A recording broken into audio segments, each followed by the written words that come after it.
you could fit the Statue of Liberty in here twice. That's how tall it is. It's twice as tall as the Statue of Liberty. Actually, it's a building. It has an interior where there are museums. It also has an area where you can go up into the top of the head and actually see the through the pineal gland, through the dot in the forehead.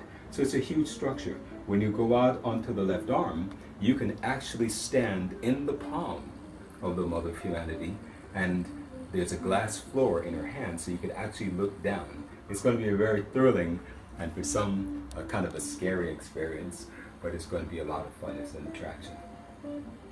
The building of Motherland, the globe lights up with LED lights at night, and it also serves as a projection screen for films and movies. So just the statue in and of itself is really very special. Then when you go outer to the outer periphery, you'll notice that this entire thing is sitting on a plot of land, and if you look at it from above, it's actually the continent of Africa. When you go further out, you'll notice that there's a circular body of water, which we call Moon Bay. Moon Bay. And of course, the moon, the feminine principle, motherhood, motherland, everything is well thought out. There are 3 fountains here in the background, and a waterfall that you find. And then of course there's a trail around Moon Bay. Then when you go further out, you'll see these structures. These are actually buildings.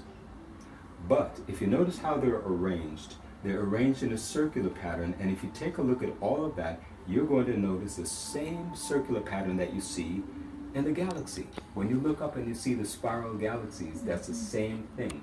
As above, so below. So we're representing creation, we're representing motherhood, we're representing quite a bit in just even how these buildings are structured. Now, what these buildings are, everything from tourist attraction places where you can buy souvenirs and so forth, to art studios, to media production facilities, to a university. There are many structures around here that have great significance. As you move further out, now there are other things here which you'll see on the diagram.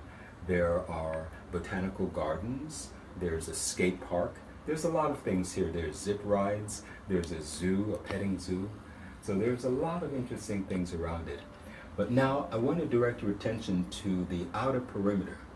This area on top, where you see these rectangular structures, these are cultural pavilions.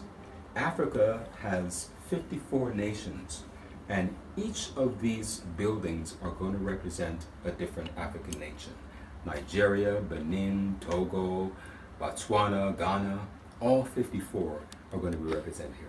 And what's the significance of this? Well, you may not go to all these African countries, but you can go to the pavilion and sample the food, listen to the music, get the culture. So it's a mini tour of Africa in all of these 54 cultural pavilions.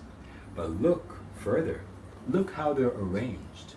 They're arranged around Motherland as almost like an embrace. So that is the idea. Motherland will be very self-sustaining. We have solar panels that will generate the electricity needed to power it.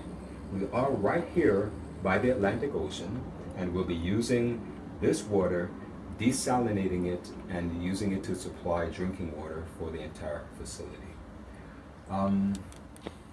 It's going to be a beautiful, magnificent place to be, and can't wait.